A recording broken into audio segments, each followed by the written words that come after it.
हामी सिधै परमेश्वरको वचनतिर हामी लम्कँदैछौँ। हामीले लास्ट हप्तासम्म हामीले सिक्दै गरेको कुरा, पाँचौं सेसनसम्म जो कुरा हामीले सिकिरहेका थियौँ, यो एकदमै बेसिकली कुरा मैले तपाईँहरूलाई भनिरहेको थिएँ। एकदमै भन्दा पनि एकदमै बेसिकली कुरा मैले तपाईँहरूलाई सिकाइरहेको थिएँ भने अझ त्यही कुरालाई नै कन्टिन्यू गर्दै हामी 6औं सेसनमा आज हामी प्रवेश गर्दैछौँ। हामीले पाँचौं हप्तामा सिक्दै गरेको कुरा चाहिँ के थियो भनेदेखिलाई मण्डली अनि चर्चको सम्बन्धको कुराहरू। सायद तपाईँहरूलाई अचम्म पनि लाग्दो होला मण्डली अनि चर्चको भन्दाखेरि, किनभनेदेखिलाई मण्डली भनेको पनि चर्च नै हो, चर्च भनेको पनि मण्डली नै हो। शब्द मात्रै फरक छ, यो इङ्ग्लिस शब्द अनि नेपाली शब्द। नेपालतिर तपाईँ जानुभयो भनेदेखिलाई चाहिँ चर्च गएको भनेर उनीहरू भन्दैनन्, उनीहरू भन्छन् मण्डली गएको भन्छ। तर हाम्रो यहाँ चाहिँ के छ भनेदेखिलाई मण्डली गएको भन्यो भने अलिकति अट बुझिन्छ, हामी चाहिँ चर्च गएको भन्छौँ है। तर चर्च भनेको पनि हामी मण्डली नै हौ, मण्डली भनेको पनि हामी मण्डली नै हौ। तर हामीले चाहिँ चर्च भन्दाखेरि यो भवनलाई हामी बुझ्छौँ, मण्डली भन्दाखेरि चाहिँ हामी समूह हामी बुझ्छौँ। तर वास्तवमा कुरा चाहिँ त्यो हो, चर्च भनेको पनि हामी नै हो, मण्डली भनेको पनि हामी नै हो। तर यो चाहिँ एउटा प्रार्थनाको भवन मात्रै हो। अनि पाँचौं सेसनमा यानि कि लास्ट हप्तामा हामीले सिक्दै गरेको कुरा चाहिँ मण्डली भवन अनि मण्डलीको सम्बन्धको कुरा थियो। बितेको हप्तामा हामीले सिकेको कुरा चाहिँ के थियो, मण्डली भवन के हो अनि यसको खासियत के थियो, के हो, अनि हामी योसँग हाम्रो रिलेटेड के छ, यानि कि योसँग हाम्रो सम्बन्धको कुराहरू चाहिँ के छ भन्ने कुराहरू चाहिँ हामीले सिक्दै थियौँ। हामीले सिक्दै गरेको कुरा चाहिँ त्यही नै थियो,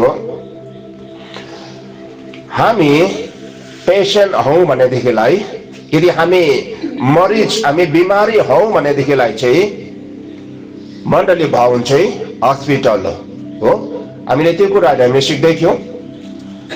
जब हामी चर्चमा हामी आउँछौँ त हामी यहाँबाट निस्किँदै गर्दाखेरि चाहिँ प्रार्थना आराधना वचनको द्वारा हामी निको भएर हामी जाँदै गरेका हुन्छौँ।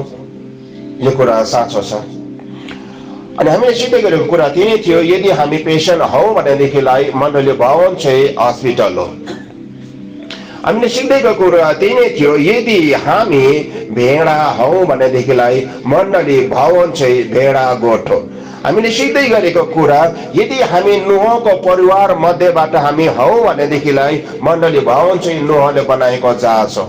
यो कुरोहरू हामीले सिक्दै थियौँ। यदि पवित्र परमेश्वरले हामीलाई दिनुभएको अख्तियार अनुसार, यो जो साइडको फोटोहरूको विषयमा मैले लास्ट हप्तामा मैले भन्दै थिएँ, यदि अब हामी त्यो डक्टरको काम हामीले गर्दैछौँ भने, यदि हामीले नर्सको काम हामीले गर्दैछौँ भने, अथवा तपाईँले बुझ्ने भाषामा भन्नु पर्दाखेरि यदि हामीबाट चङ्गाइको काम भइरहेको छ, हामीबाट छुटकाराको कामहरू भइरहेको छ भनेदेखिलाई चाहिँ अब यो मण्डली भवन चाहिँ के हो, मेडिकल कलेज हो।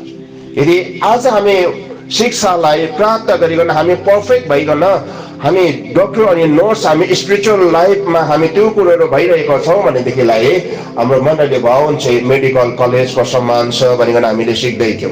यदि हामीलाई क्रिस्टले सिपाही भन्नुभएको छ भनेदेखिलाई चर्च यो मण्डली भवन चाहिँ प्रार्थनाको भवन चाहिँ ट्रेनिङ सेन्टर हो भन्ने कुराहरू पनि हामीले सिकिरहेको थियौँ। अनि अझै भास्ट कुरा, अझै महत्त्वपूर्ण कुराहरू हामीले सिक्दै थियौँ। यदि हामी चाहिँ लडाकु विमान अथवा हामी फाइटर जहाजहरू हामी हौँ, हामीले दुसराको बङ्गरहरूलाई भत्काउँदैछौँ, अब शक्तिशाली रूपमा परमेश्वरको महिमामा अगाडि बढ्दैछौँ भनेदेखिलाई मण्डली भवन चाहिँ एयरक्राफ्ट केरियर हो भनिकन पनि हामीले सिक्दै थियौँ। अनि हामीले सिक्दै गरेको कुरा चाहिँ के पनि थियो भन्दाखेरि, यदि हामीमा कुछ कमीहरू छ, जस्तै यदि हामी बिग्रेको गाडी हौँ भनेदेखिलाई मण्डली भवन चाहिँ एउटा वर्कसप पनि हो जहाँ चाहिँ ठिकठाक गरी जान्छ भन्ने कुरा पनि हामीले सिक्दै थियौँ। यो चाहिँ थियो मण्डली भवन अनि मण्डली बिचको कुराहरू। मण्डली भवन मण्डलीलाई किन जरुरी छ अनि योसँग के ताल्लुकात लाग्छ भनिकन हामीले यो कुराहरू हामीले सिक्दै थियौँ भनेदेखिलाई आज 6औं सूचना म तपाईँलाई के भन्न चाहन्छु भनेदेखिलाई नि पवित्र परमेश्वरको वचनले हामीलाई के भन्नुहुन्छ भने परमेश्वर अनि हाम्रो बीचमा सम्बन्ध के छ। हजुर बुझ्दै हुनुहुन्छ। आज हामी त्यो विषयमा हामी जानेछौँ परमेश्वर अनि हाम्रो बीचको सम्बन्धको कुरा। एकदमै बेसिकली कुरा नै मैले तपाईँलाई भनिरहेको छु, तर यो एकदमै महत्त्वपूर्ण कुरा पनि छ यो बेसिक कुरा, तर यसमा अर्थ छ अनि यो वचन एकदमै अर्थपूर्ण छ। यदि यो कुरालाई तपाईँले बुझ्नुभयो भनेदेखिलाई नि तपाईँको जीवन आज उपरान्त चेन्ज हुनेछ भनिकन म यो भन्न सक्छु। अब हामीले यो कुरालाई हामीले विचार गरौँ कि परमेश्वर अनि मेरो बीचको सम्बन्धको कुरा। परमेश्वरले मलाई कसरी हेर्नुहुन्छ अनि परमेश्वरले हामीले परमेश्वरलाई कसरी हेर्दैछौँ सो कुराहरूको विषयमा चाहिँ हामी हेर्नेछौँ। हामी देख्छौँ कि परमेश्वर जो हुनुहुन्छ उहाँ एकदमै प्रतापी हुनुहुन्छ, तर हामी आफैले हेर्दाखेरि हामी के देख्छौँ? हामी मानिस देख्छौँ, हामी अयोग्य पर्सन हामी देख्छौँ। तर म तपाईँलाई भन्न चाहन्छु परमेश्वर जो हुनुहुन्छ अनि हामी चाहिँ मानिस, तर बाइबलले भने मुताबिक नि परमेश्वर अनि हामीमा केही भिन्नता नै छैन छ। हामी आफैले चाहिँ एउटा एकदमै ठुलो दूरी तय हामी गर्छौँ। परमेश्वरलाई हामी माथि स्वर्गमा हामी राख्छौँ, तर हामी आफैलाई चाहिँ हामी एकदमै तल्लो स्टेजमा हामी पुर्याइहाल्छौँ। परमेश्वरलाई चाहिँ हामी एकदमै योग्यको हामी सम्झाउँछौँ, तर हामी आफैलाई चाहिँ एकदमै नालायक हामी बनाउँछौँ। तर बाइबलको सत्यतालाई हेर्नु हो भनेदेखिलाई नि परमेश्वर अनि हामीमा केही फरकै छैन। परमेश्वर अनि हाम्रो बीचको सम्बन्धलाई हेर्नु पर्दाखेरि चाहिँ नि हामी परमेश्वर भन्छौँ अनि हामी मानिस भन्छौँ, तर वास्तवमा हेर्नु पर्यो भनेदेखिलाई भिन्नता केही पनि छैन। परमेश्वर अनि हामीमा भिन्नता चाहिँ केही पनि छैन, किनभने परमेश्वरले हामीलाई बनाउनु हुँदाखेरि उत्पत्ति किताबमा 1 अध्याय उसको 26, 27, 28मा तपाईँले हेर्नुभयो भने तपाईँले पाउनुहुनेछ परमेश्वरले हामीलाई आफ्नै स्वरूप अनि आफ्नै प्रतिरूप दिनुभएको हो। अनि त्यति मात्र होइन, 28 पदमा हेऱ्यौँ भनेदेखिलाई हामीले पाउनेछौँ कि परमेश्वरले हामीलाई सम्पूर्ण अधिकार दिनुभएको छ। बनाउनु भयो परमेश्वरले यो सम्पूर्ण सृष्टि, रच्नु भयो उहाँले आफ्नो योजनामा, त्यति मात्रै हो। तर अधिकार चाहिँ उहाँले कसलाई दिनुभएको छ? तपाईँ अनि मलाई, हामी मण्डलीलाई उहाँले आफ्नो अधिकार दिनुभएको छ। हामी बाइबलमा हेर्छौँ परमेश्वरलाई हामी बुबा भन्छौँ भनेदेखिलाई हामी चाहिँ उहाँको छोराछोरी हौँ। गलाती किताबमा 4 अध्याय 7 वचनमा लेखे मुताबिक यदि उहाँ हाम्रो बुबा हुनुहुन्छ, यदि हामी उहाँको छोराछोरी हौँ भने हामी चाहिँ हकवालाहरू हौँ। हामी के हौँ? हामी हकवाला हौँ। एफिसी किताबमा 5 अध्यायको 17 वचनमा हेऱ्यौँ भनेदेखिलाई उहाँ हाम्रो दुल्हा हुनुहुन्छ अनि हामी मण्डली चाहिँ उहाँको दुल्हीहरू हौँ। परमेश्वरको वचनमा नि परमेश्वर अनि हाम्रो सम्बन्धको कुरा, जो कुराहरू लेखिएको छ त्यो कुरा मैले तपाईँलाई आज भन्दैछु। परमेश्वर अनि हाम्रो सम्बन्धको कुरा चाहिँ के छ भनेदेखिलाई एफिसी किताबमा 5 अध्याय 27 वचनमा लेखे मुताबिक चाहिँ उहाँ हाम्रो दुल्हा हुनुहुन्छ अनि हामी चाहिँ उहाँको दुल्हीहरू हामी हौँ। इजेकियल किताबमा 36 अध्याय उसको 28 दिनको तल पढ्दै जानुभयो भने हामी त्यहाँ यसरी लेखेको पाउँछौँ, उहाँ चाहिँ हाम्रो राजा हुनुहुन्छ अनि हामी चाहिँ उहाँको प्रजा। यदि हामी उहाँको प्रजा हौ भनेदेखिलाई परमेश्वरको महिमा हामीले पाएका छौँ। मैले माथि भन्दै थिएँ यदि परमेश्वर हाम्रो दुल्हा हुनुहुन्छ भने हामी उहाँको दुल्ही हौ। यदि हामी उहाँको दुल्ही हौ भनेदेखिलाई उहाँले हामीलाई त्यो सुन्दरतामा चम्काउन चाहनु भएको छ। आमेन। यदि उहाँ हाम्रो दुल्हा हुनुहुन्छ, हामी उहाँको दुल्ही हौ भनेदेखिलाई उहाँको सुन्दरता अब हामीमा छ।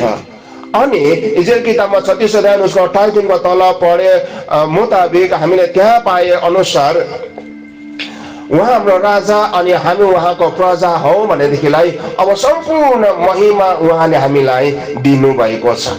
अनि दोस्रो कोरिन्थी किताबमा 2 अध्यायको 14 वचनमा लेखे मुताबिक उहाँ हाम्रो कप्तान हुनुहुन्छ अनि हामी चाहिँ उहाँको सिपाहीहरू हौँ। हामी अनि अब हामी उहाँको सिपाही हौ अनि उहाँ हाम्रो कप्तान हुनुहुन्छ भनेदेखिलाई कप्तान भइकन आफ्नो सिपाहीहरूलाई सधैँ नै उहाँले विजय दिलाउनुहुन्छ। परमेश्वर विजयी परमेश्वर हुनुहुन्छ अनि मण्डलीलाई सधैँ नै विजयीको मार्गमा नै उहाँले अगुवाई गर्नुहुन्छ।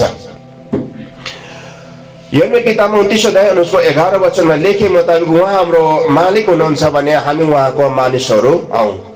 यदि हामी उहाँको मानिसहरू हौ भनेदेखिलाई उहाँले हाम्रो देखभाल गर्नुहुन्छ। उहाँ हाम्रो मालिक हुनुहुन्छ भने हरेक मालिकले चाहिँ आफ्नो मानिसहरूको देखभाल गर्न जानेको हुन्छ। अनि भजन सङ्ग्रह 23 अध्यायमा लेखे मुताबिक नै उहाँ हाम्रो सहायक हुनुहुन्छ अनि हामी चाहिँ असहाय मानिसहरू। यदि हामी असहाय छौँ असहाय थियौँ जे पनि छ यदि हामी यस्तो हौ भनेदेखिलाई उहाँ हाम्रो सहायक हुनुहुन्छ अनि उहाँले हामीलाई सहारा दिनुहुन्छ। हामी भेडा हौ भनेदेखिलाई उहाँ चाहिँ गोठाला हुनुहुन्छ अनि उहाँ गोठाला हुनुहुन्छ। यदि हामी भेडा हौ भनेदेखिलाई गोठालाले भेडालाई ठिक समयमा ठिक ठाउँमा चढाउन जानेको हुन्छ अनि सुरक्षा पनि दिन जानेको हुन्छ। भनेदेखि यतिको कुरा जानिसकेपछि यतिको कुरा बुझिसकेपछि अब तपाईँले कहीँनिर पाउँदै हुनुहुन्छ तपाईँ आफैले आफैलाई असुरक्षित अनि फालिएको निकम्म तुच्छ प्राणी तपाईँले कहीँनिर पाउँदै हुनुहुन्छ। हजुर यदि उहाँ परमेश्वर हुनुहुन्छ भनेदेखिलाई हामी मानिस तर मैले भनिहालेँ त्यो मानिस जो चाहिँ परमेश्वरको सम्बन्धमा गाँसिएको छ अनि उहाँसँग कुनै फरकै छैन। उहाँको अधिकार पाएको मानिस हामी हौ। यदि उहाँ हाम्रो बुबा हुनुहुन्छ भने हामी उहाँको छोराछोरी हौ अनि त्यो छोराछोरी जसले चाहिँ बुबाको हक पाएको छ हामी चाहिँ हकवालाहरू हौ। यदि उहाँ हाम्रो हस्बेन्ड हुन्छ भने हामी मण्डली उहाँको दुलै हौ। यदि हामी दुलै हौ भनेदेखिलाई उहाँको सुन्दरता हामीमा छ। उहाँ राजा हुनुहुन्छ भने हामी उहाँको प्रजा हौ अनि राजाले चाहिँ प्रजालाई आफ्नो महिमा दिन जानेको हुन्छ। अनि उहाँ हाम्रो कप्तान हुनुहुन्छ भनेदेखिलाई हामी उहाँको सिपाही हौ। यदि हामी सिपाही हौ भनेदेखिलाई चाहिँ अब हाम्रो परमेश्वरले चाहिँ हामीलाई सधैँ नै विजयीको मार्गमा नै डोर्याउनुहुन्छ। वचनमा लेखे मुताबिक उहाँ हाम्रो मालिक हुनुहुन्छ अनि यदि हामी उहाँको मानिसहरू हौ भनेदेखिलाई मालिकले आफ्नो मानिसहरूको देखभाल गर्न जानेको हुन्छ अनि उहाँले हाम्रो देखभाल निश्चय नै गर्नुहुन्छ। यदि हामी असहाय छौँ भने उहाँ हाम्रो सहायक हुनुहुन्छ अनि सहायकले चाहिँ हर प्रकारले सहारा दिन जानेको हुन्छ। यदि उहाँ गोठाला हुनुहुन्छ अनि हामी भेडा हौ भनेदेखिलाई गोठालाले भेडालाई ठिक समयमा ठिक ठाउँमा चढाउन जानेको हुन्छ। आज मैले यो कुरा मैले तपाईँलाई भनिदिएँ जो परमेश्वरको वचनमा लेखिएको छ। भनेदेखिलाई अब यहाँबाट तपाईँ अनि मैले बुझ्न पर्ने कुरा चाहिँ के छ भनेदेखिलाई नि हामी आफैले आफैलाई यो कुरालाई सुनेपछि बुझेपछि हाम्रो अनपोजिसनलाई चेक गर्दै गर्दाखेरि कहीँनिर तपाईँले असुरक्षाको कुरा पाउनुभयो, डरको कुरा तपाईँले पाउनुभयो, निराशाको कुरा तपाईँले पाउनुभयो, तपाईँले कहीँ आफैलाई एक्लै पाउनुभयो। यो कुरालाई याद गर्नुहोस्। हामीले उहाँबाट पूर्णताको अधिकार हामीले पाएका छौँ। हामी हकवाला हौ। उहाँको सुन्दरता हामीमा छ। महिमाले उहाँलाई भर्नु भएको छ। विजयीमा परमेश्वरले हामीलाई निरन्तर डोर्याउनुहुन्छ। देखभाल उहाँले हाम्रो गर्नुहुन्छ। सहारा हामीले पाएका छौँ। सुरक्षित हामी छौँ भनेदेखिलाई आपत्तिको कुरा के छ यहाँनिर? अझ म तपाईँलाई एउटा महत्त्वपूर्ण कुरा भन्न चाहन्छु। तपाईँ यहाँ धेरै आमा बाउहरू हुनुहुन्छ अनि जब पनि एउटा दम्पति जीवनमा परमेश्वरले आशिष दिनुहुन्छ अनि त्यो दम्पतिमा एउटा बालक उत्पन्न हुन्छ भनेदेखिलाई त्यो दम्पतिले कहिले यसरी योजना बनाउँछ, यो छोरा अथवा यो छोरी जन्मेको छ, अब यसको लागि चाहिँ म यो फल्ना उमेरको हुँदाखेरि चाहिँ यति उमेर भइसकेपछि म यसलाई यसरी टर्चर गर्छु, म यसलाई नाश गर्छु, हैन? यसको भविष्यलाई म भत्ताभुङ्गै बनाइदिन्छु, यसको जीवन म अमिलो बनाइदिन्छु। कुनै बुवामा यस्तो होला जसले चाहिँ आफ्नो छोराछोरीको लागि नराम्रो कुराहरू सोच्छ। होला कोही यस्तो? के तपाईँ मध्येबाट कोही हुनुहुन्छ? अनि आजै मेरो आवाज सुन्दै गर्नुभएको प्रत्येक आमा बाउ, तपाईँ जसलाई मैले भन्दैछु, तपाईँ जसले आफ्नो नानीहरूलाई हुर्काउनु भयो अनि कहिले तपाईँले आफ्नो मनमा यसरी कल्पना गर्नुभएको छ, आफ्नो छोराछोरीको विषयमा कहिले तपाईँले नराम्रो कुराहरू सोच्नु भएको छ? हामी मान्छे हौ। हामी मान्छे भएर त हामी आफ्नो नानीहरूको लागि भविष्य सुन्दर बनाउनको लागि, उनीहरूको लागि सुन्दर प्लान योजना जो हामी बनाउँछौँ भनेदेखिलाई परमेश्वर हाम्रो महान हुनुहुन्छ अनि उहाँको योजना हाम्रो लागि के छ, हामी सो कुरोलाई चाहिँ आज हामी बुझ्नेछौँ। मसँग तपाईँले खोलिदिन सक्नुहुन्छ यशाया 65 अध्याय अनि उसको 23 वचन। यशाया 65 अध्याय अनि उसको 23।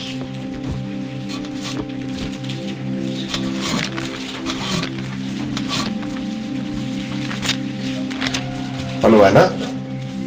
किनभने तिनीहरूले व्यर्थैमा परिश्रम गर्दछन्। लेखिएको छ, किनभने तिनीहरूले व्यर्थैमा परिश्रम गर्ने छैन। अनि विपत्तिको दिनको निम्ति बालकहरू जन्माउने छैन। सुन्नु भने, किनभने तिनीहरूले व्यर्थैमा परिश्रम गर्ने छैनन्, न त विपत्तिको दिनको निम्ति बालकहरू जन्माउनेछ। अनि किनकि तिनीहरू आफ्ना बाल बच्चाहरू समेत परमप्रभुको आशिष पाएको वंश हुन्। यो खण्डलाई पढ्दै गर्दाखेरि नि म परमेश्वरलाई धन्यवाद दिन्छु। जो कुरा यहाँनिर लेखेको छ, परमेश्वरको वचनमा जो कुरा लेखेको छ, किनभने तिनीहरूले व्यर्थैमा परिश्रम गर्ने छैन, न त विपदको निम्ति बालबच्चा जन्माउनेछ।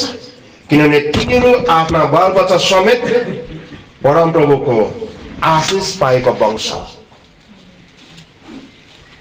तपाईँ जब यस पृथ्वीमा जन्म लिएर आउँदै हुनुहुन्थ्यो नि, तपाईँको निम्ति परमेश्वरले विपत्ति रच्नु भएको थिएन। अनि आज पनि म भन्छु, तपाईँको लागि परमेश्वरले कुनै विपत्ति रच्नु भएको छैन। किनभने तपाईँ अनि म, हामी परमेश्वरको आशिष पाएको वंश हौ। हामी अब आदमको वंशवाली मध्येबाट हामी छैनौँ, तर हामी परमेश्वरको वंशवालीमा हामी आएका छौँ। येशू ख्रीष्टको वंशवालीमा हामी आएका छौँ। आदमले पाप गर्यो अनि श्रापलाई कमायो, तर अब चाहिँ हामी आदमको वंशवालीमा छैनौँ, तर हामी येशू ख्रीष्टको वंशवालीमा हामी छौँ। यस कारणले गर्दाखेरि नै हामी श्रापित पुस्ता हामी होइनौँ, तर हामी आशिषित पुस्ता हामी हौँ। परमेश्वरले आफ्नो जनलाई सुरक्षित राख्नुहुन्छ। परमेश्वरले आफ्नो छोराछोरीको लागि एउटा सुन्दर भविष्य तयार पार्नु भएको छ। म तपाईँलाई एउटा मजाको कुरा पनि भनिदिउँ, परमेश्वरले आफ्नो छोराछोरीलाई कहिले पनि विपत्तिमा नाश गर्ने योजना त बनाउनु भएको छैन नै।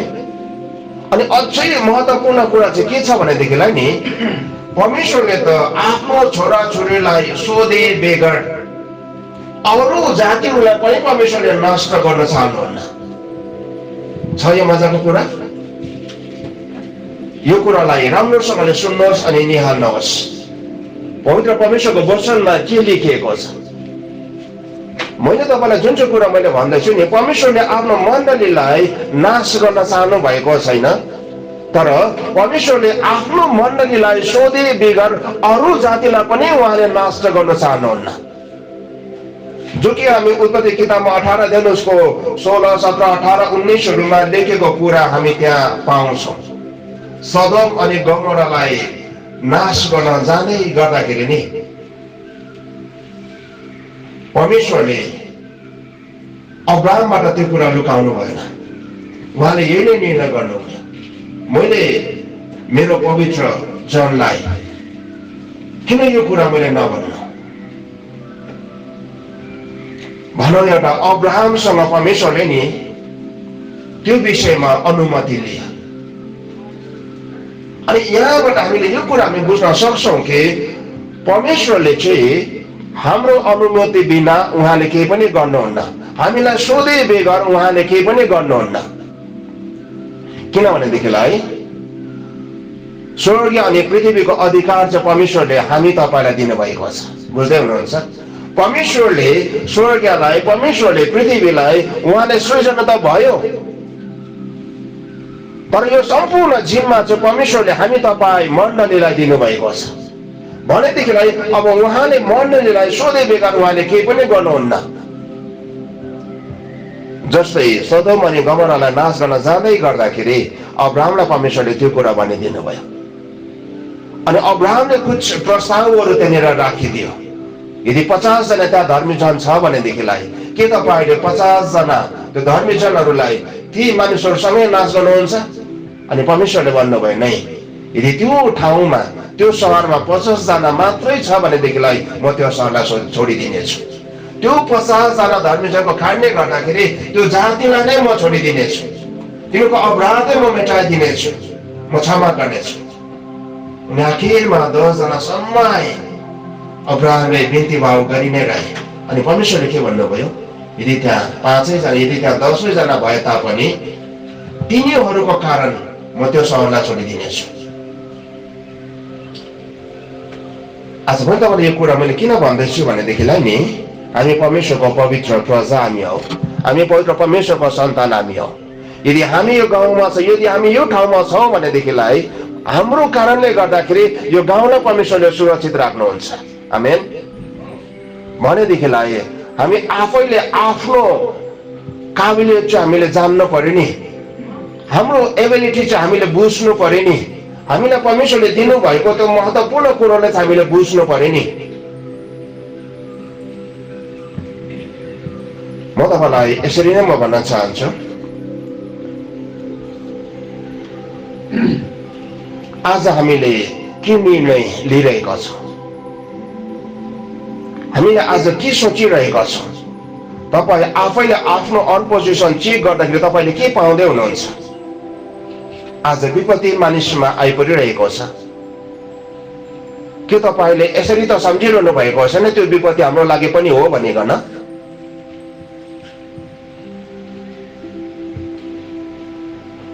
तपाईँले आफैलाई हेर्दाखेरि नि तपाईँले कहाँनिर आफैलाई पाउँदै हुनुहुन्छ सो कुरा चाहिँ तपाईँले निहाल्नुहोस् ल। यो कुरा मैले भन्दै गर्दाखेरि अब परमेश्वरले चाहिँ उहाँले आफ्नो मर्जी अनुसार केही पनि गर्नुहुन्न, तर उहाँले गर्नुहुन्छ त हाम्रो डिसिजन अनुसार उहाँले काम गर्नुहुन्छ। यो पनि कुरा याद गर्नुहोस्, परमेश्वरले आफ्नो मर्जीले उहाँले केही पनि गर्नुहुन्न, तर हामीले जुन चाहिँ निर्णय हामीले लिन्छौँ नि, जे हामीले प्रभुलाई भन्छौँ नि, त्यो अनुसार चाहिँ परमेश्वरले हाम्रो जीवनमा गर्नुहुन्छ। गन्ते किताबमा 14:28 परमेश्वरले सिधै भनिदिनु भयो मूसालाई, तिनीहरूलाई भनिदिए अथवा इजरायलीहरूलाई भनिदिए, मैले सुन्ने गरिकन तिनीहरूले जे भनेको छ त्यही नै कुरा म तिनीहरूको जीवनमा गर्छु भनेर भनिदिनु भयो। अनि यो खण्डलाई पढिसकेपछि हामीलाई यो कुरा थाहा लाग्छ कि परमेश्वरले हाम्रो जीवनमा उहाँले आफ्नो मर्जी केही पनि गर्नुहुन्न, तर जे कुरा हामी बोल्छौँ, जुन चाहिँ कुरोको डिसिजन हामीले गर्छौँ त्यो मुताबिक चाहिँ परमेश्वरले हाम्रो जीवनमा गर्नुहुन्छ। यस कारणले गर्दाखेरि मैले तपाईँहरूलाई भन्दैछु, तपाईँले आज डिसिजन कसरी लिँदै हुनुहुन्छ? तपाईँले आफैलाई कहाँनिर राख्दै हुनुहुन्छ? सुरक्षित प्लेसमा या त फेरि असुरक्षित प्लेसमा? आफैलाई विपत्तिमा राख्दै हुनुहुन्छ कि तपाईँले आफैलाई त्यो विपत्तिमा परेकोहरूलाई बचाउने ठाउँमा तपाईँले आफैलाई राख्दै हुनुहुन्छ?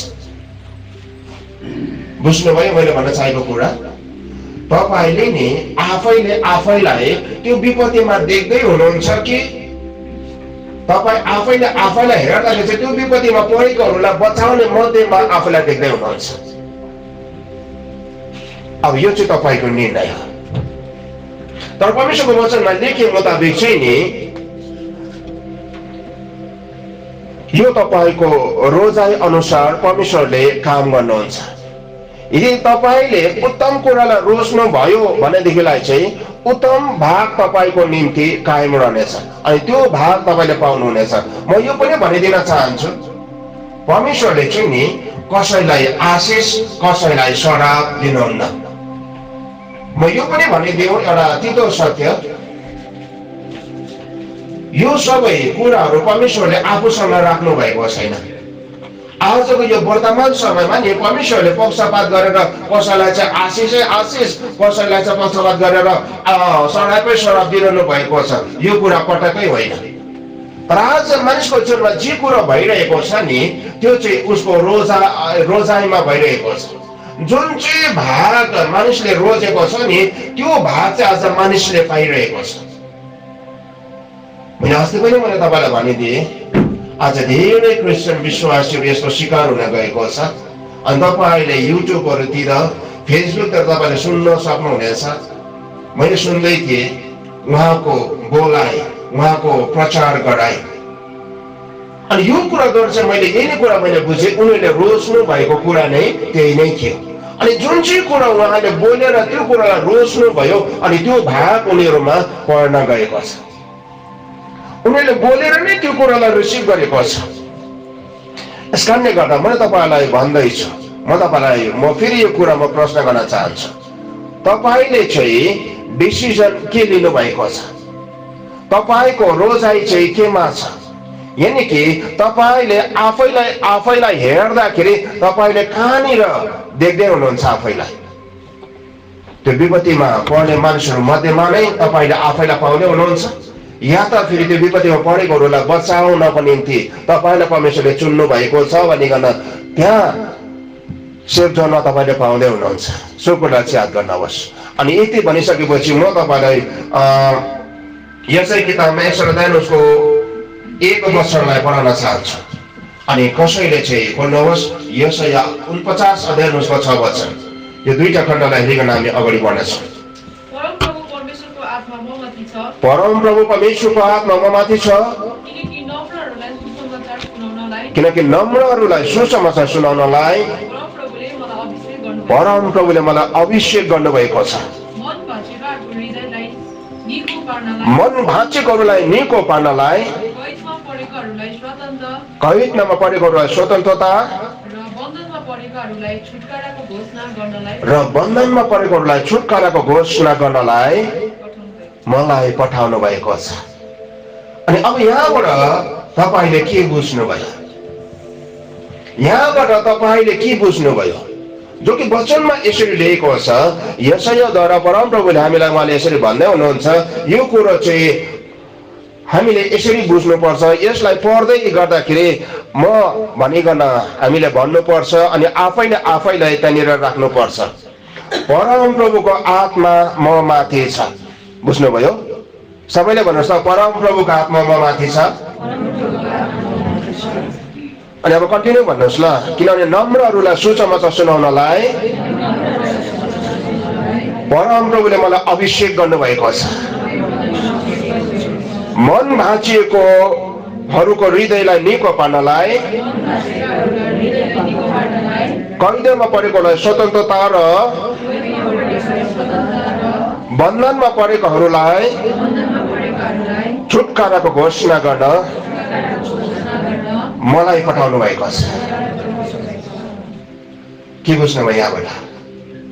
अब यति महान परमेश्वरको महान वचनलाई पढेर बुझिसकेपछि अब तपाईँले आफैलाई कहाँ देख्दै हुनुहुन्छ? त्यो विपत्तिको भड्कालोमा या चाहिँ फेरि त्यसै जोनमा? यो खण्डलाई पढ्दै गर्दाखेरि चाहिँ नि मैले एउटा ठुलो एनर्जी पाउँछु, एउटा ठुलो साहस मैले पाउँछु। अनि आजको दिनमा म तपाईँलाई भन्दैछु, यो साहस तपाईँको जीवनमा उत्पन्न भएको होस्। किनभने अब हामी त्यो विपत्तिको भड्कालोमा हामी छैनौँ, तर यो खण्डले भने मुताबिक त्यो विपत्तिको भड्कालोमा भएकोहरूलाई बचाउनको निम्ति, त्यो भड्कालोमा भएकोहरूलाई छुटकारा दिनको निम्ति चाहिँ परमेश्वरले हामीलाई नियुक्त गर्नुभएको छ। आमेन।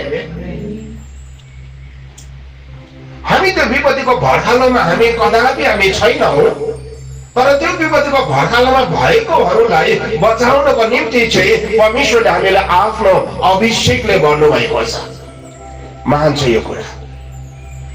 अब यो वचनलाई पढिसकिसकेपछि पनि यदि तपाईँ डराइरहनु भएको छ भनेदेखिलाई चाहिँ मेरो भन्नु केही पनि छैन। यदि यो खण्डलाई पढेर बुझिसकिसकेपछि पनि आफैलाई त्यो विपत्तिकै भर्खरमा तपाईँले राखिरहनुहुन्छ भनेदेखिलाई मेरो भन्नु केही पनि छैन। तर यति चाहिँ म भन्न चाहन्छु, तपाईँलाई परमेश्वरले विपत्तिको निम्ति रोज्नु भएको चाहिँ होइन।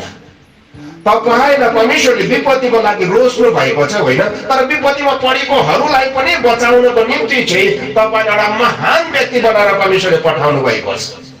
अनि हाम्रो काम त त्यो पो त, ला म विपत्तिमा पर्छु कि भनेर सोच्ने होइन, तर मैले अब त्यो विपत्तिमा परेकोलाई बचाउनु पर्छ भनिकन सोच्नुपर्छ तपाईँले। अब हाम्रो यो सोच्ने यो मेन्टालिटी चाहिँ चेन्ज भएको हुनुपर्छ।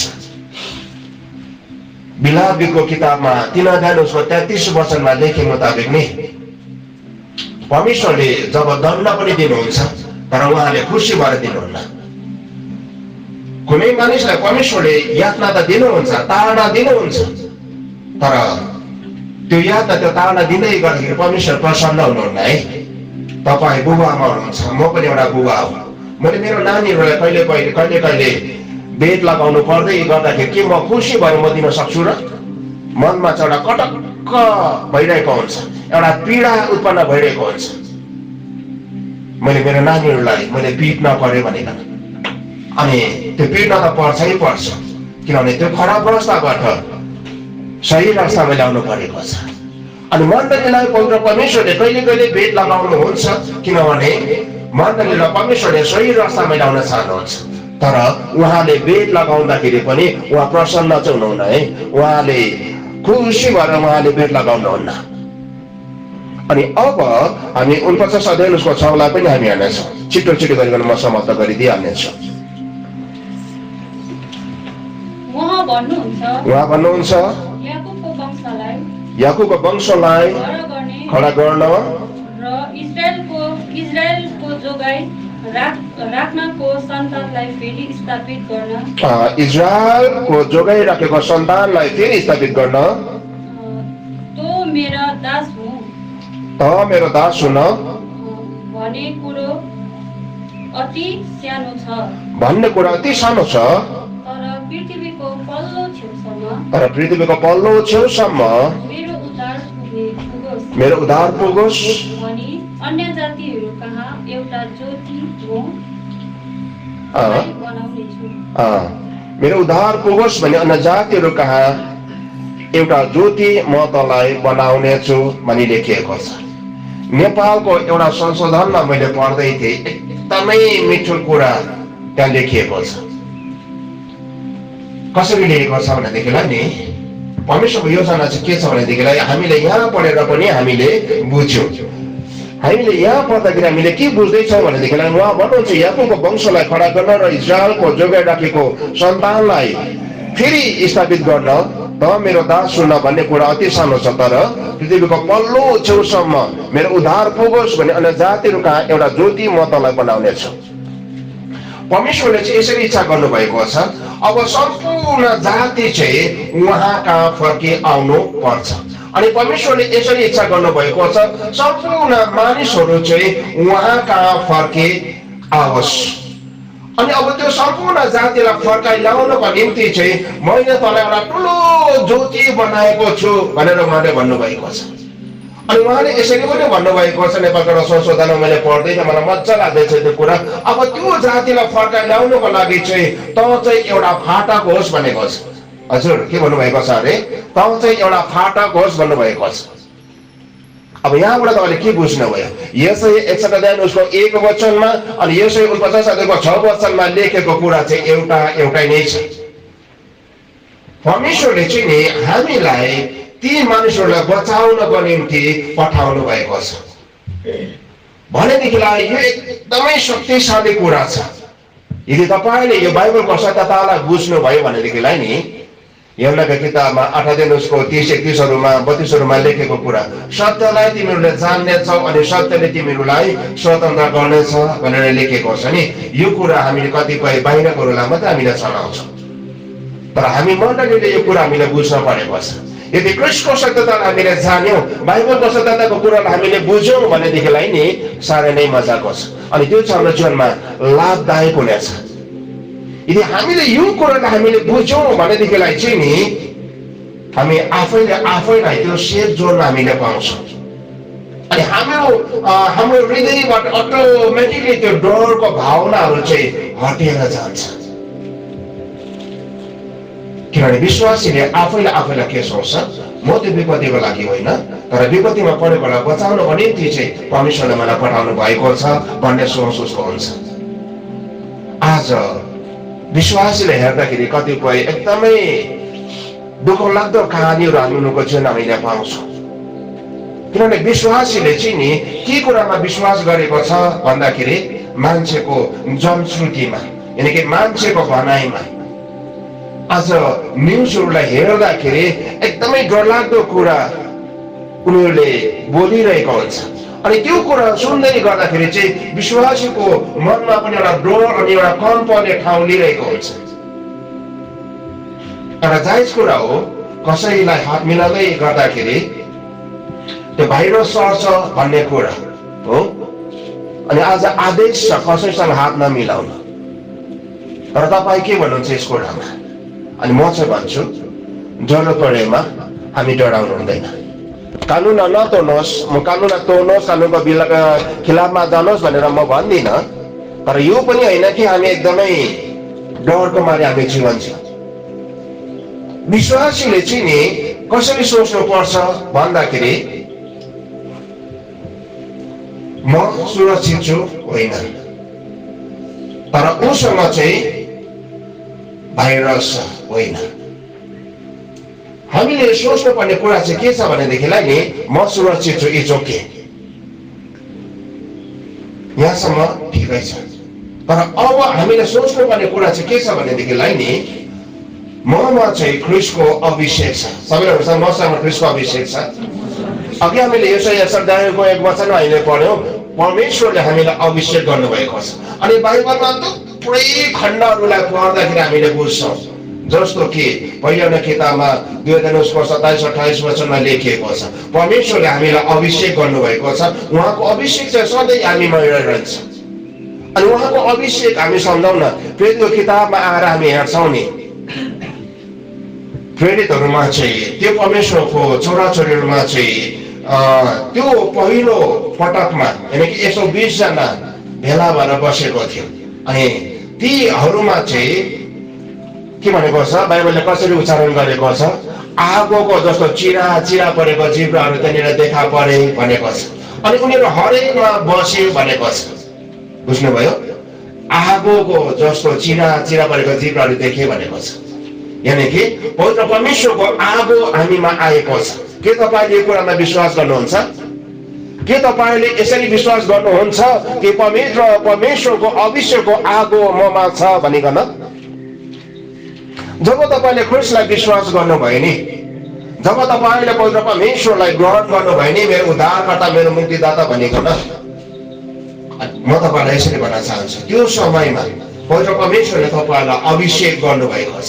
आमेन भन्नुहोस् न। त्यो समयमा परमेश्वरले तपाईँलाई अभिषेक गर्नुभएको छ, अनि त्यो समय पवित्र परमेश्वरले आफ्नो अभिषेकको आगो चाहिँ तपाईँमा सल्काउनु भएको छ। अनि अब यो कुरालाई यसरी बुझ्नुहोस्, आगो जलिरहेको छ, तपाईँले जल्दै गरेको आगोमा तपाईँले हात हाल्नुभयो, के हुन्छ तपाईँको हात? हजुर जल्छ कि जल्दैन? पोल्छ कि पोल्दैन? जल्दै गरेको आगोमा तपाईँले आफ्नो हात हाल्नुभयो भने तपाईँलाई पोल्छ।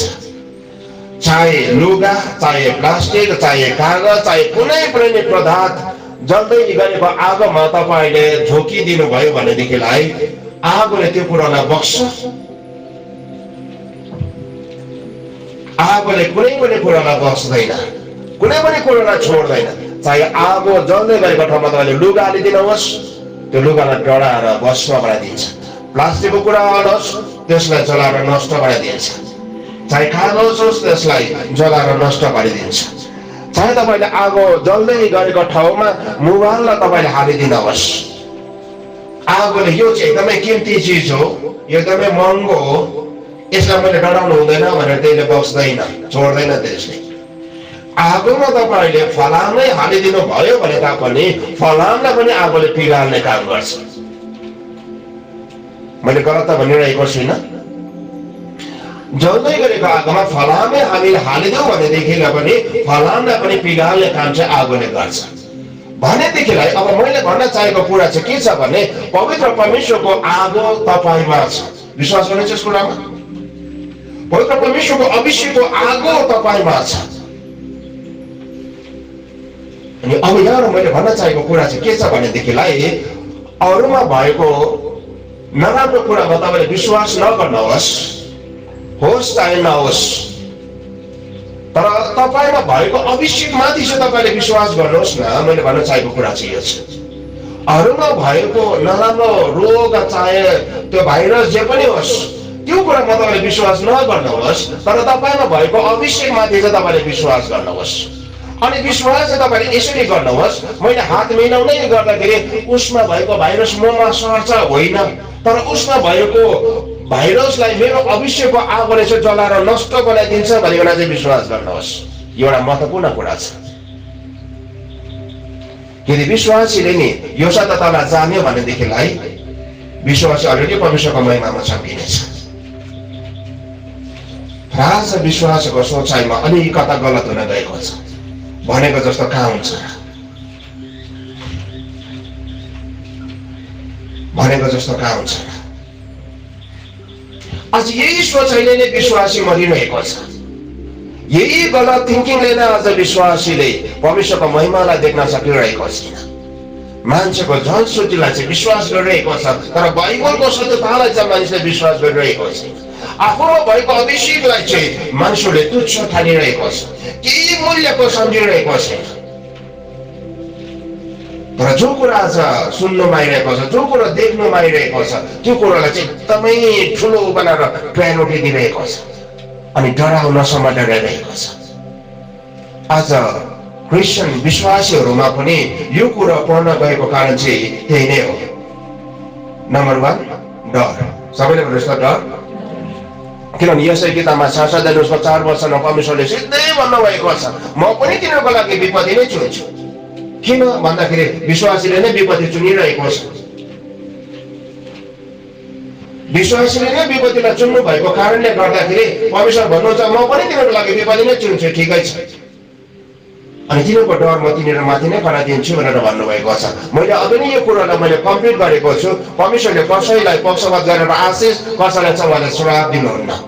यो परमेश्वरको हातमा छैन। अब किनभने व्यवस्था किताबमा 30 अध्याय उसको 19लाई पढौँ त हामी त्यहाँ स्पष्ट मात्रामा यसरी कहीँ पाउँछौँ।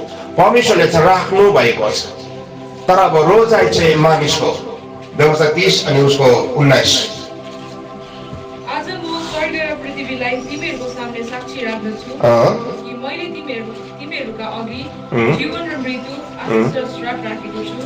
यसकारण जीवन नै रोज र तिमीहरूका भावी पुस्ता जिउनेछ। परमेश्वरले चाहिँ नि राख्नु भएको छ। के राख्नु भएको छ? आशिष र श्राप, जीवन र मृत्यु उहाँले राख्नु भएको छ। केवल राख्नु भएको छ, मानिसलाई दिनु भएको छैन। बुझ्नुभयो यो कुरालाई? परमेश्वरले कसैलाई आशिष दिनु भएको छ होइन, परमेश्वरले कसैलाई श्राप दिनु भएको छ होइन। परमेश्वरले केवल सजाएर राख्नु भएको छ, मानिसको अगाडि लेआउट गर्नु भएको छ। अनि परमेश्वरले यहाँनिर एउटा मजाको आश्वासन पनि दिइरहनु भएको छ।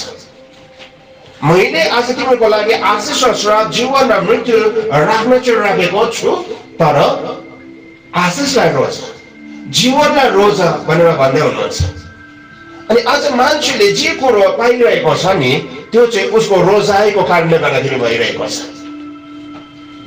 आज मान्छे विपत्तिमा परिरहेको छ, मानिसलाई परमेश्वरले विपत्तिमा हाल्नु भएको चाहिँ होइन, तर मानिसले त्यो विपत्तिलाई रोजेको कारणले गर्दाखेरि मानिस विपत्तिमा छ। मानिस आज सेफ जोनमा छ, सुरक्षित छ, किनभने उनीहरूले सुरक्षालाई रोजेको छ। अनि यहाँबाट अब म तपाईँलाई यसरी म भन्न चाहन्छु, तपाईँको के इच्छा छ? तपाईँले चाहिँ किन रोज्दै हुनुहुन्छ?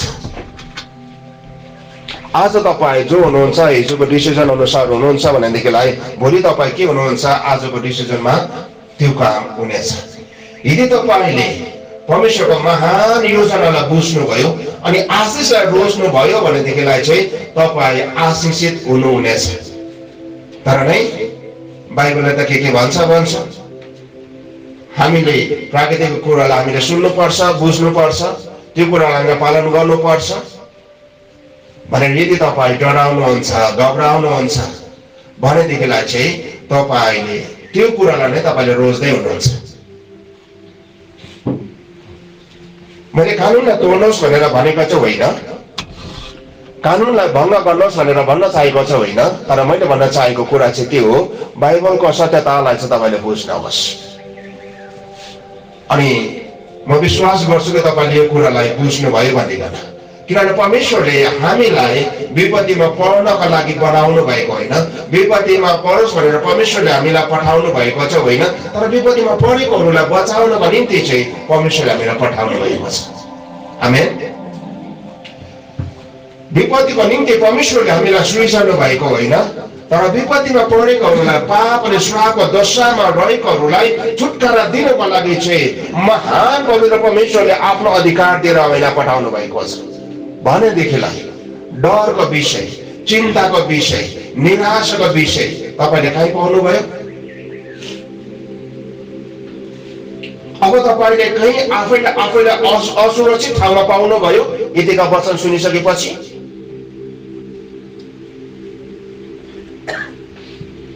बाइबलको यो सत्यतालाई चाहिँ मण्डलीलाई चाहिँ जान्नुपर्छ, बाइबलको यो सत्यतालाई चाहिँ मण्डलीलाई बुझ्नुपर्छ। हामी यसरी नै हामीले विश्वास गर्नुपर्छ, ममा चाहिँ ख्रिस्टको अभिषेक छ, ख्रिस्टले मलाई अभिषेक गर्नुभएको छ। अनि म चाहे जोसँग म बसौँ, जोसँग म हिँडौँ, जोसँग म हात मिलाउँ, मलाई केही पनि असर पार्दैन। तर ममा भएको अभिषेकको आगोले चाहिँ उसमा भएको जति पनि कुराहरू छ त्यो सबै कुरालाई चाहिँ जलाएर भस्म बनाइदिन्छ। हजुर, यही नै हो सत्यता? यस, म भन्छु, बाइबलले भन्नुहुन्छ यही नै हो सत्यता। हामीलाई परमेश्वरले आफ्नो अभिषेकले भन्नुभएको छ, अनि त्यो अभिषेकको आगोले चाहिँ सबै अरूमा भएको त्यो नराम्रो कुरालाई पनि जलाएर भस्म बनाइदिन्छ।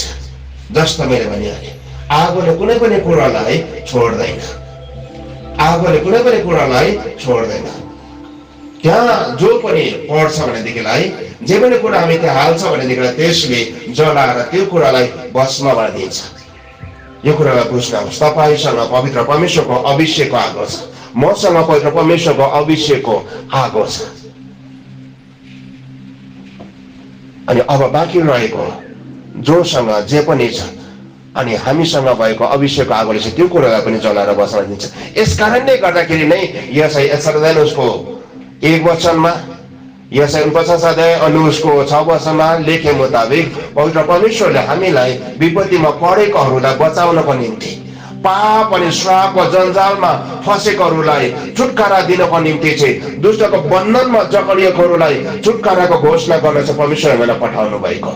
यसकारणले गर्दाखेरि अब आफैलाई त्यो विपत्तिको भरखालोबाट उठाएर परमेश्वरको महिमामा आफैलाई सजाइराख्नुहोस् भनिकन म तपाईँलाई यसरी आग्रह गर्न चाहन्छु।